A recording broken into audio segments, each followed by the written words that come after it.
Usa ka netizen ang miniklamo sa kinahong 130 pesos nga bayranan sa certification sa barangay alang sa pagpa-backride. Si Luan Merondina sa report.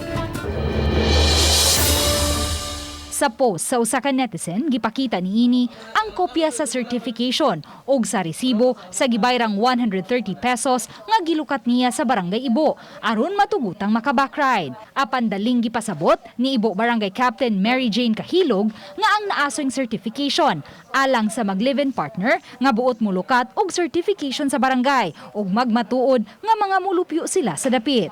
Ubos sa lagda sa IATF, bugtong magtiayon og live-in partner lang ang tugutang maka-backride o makaangkas sa motorsiklo. Nakabutang yun, ma'am, father certified that she is the live-in partner of Mr. So-and-so. Okay, kung married sila, we don't need to give a certification kay naa sila marriage contract ipakita. Gawa sa barrier ang naasoing certification ang gamiton sa mag-live-in partner, isip supporting documents kung sila masita sa checkpoint. Gipasabot sa kapitan sa Barangay Ibo nga lehitimo ang pagpangolekta nila og bayad alang sa certification sa backride. Matud niya ang buhisman ang nagbuhi sa barangay.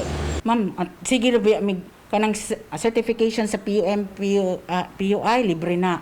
Certification sa quarantine libre na. QPAS libre na. Tanan. Kinira.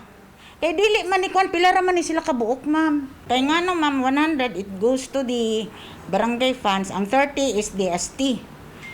Documentary stamp tax. Apan alang kang Mayor Jonard Ahong Chan, ang ngayon kining ipasusi. We will ask the DILG, is this within the power of the barangay chairman, no, to ask for payment of this? Is there an ordinance of the barangay nga magpabayad sila o 130 sa mga mobackride? Uban ni Godfrey Rilien, Luan Merondina, Balitang Bisdak.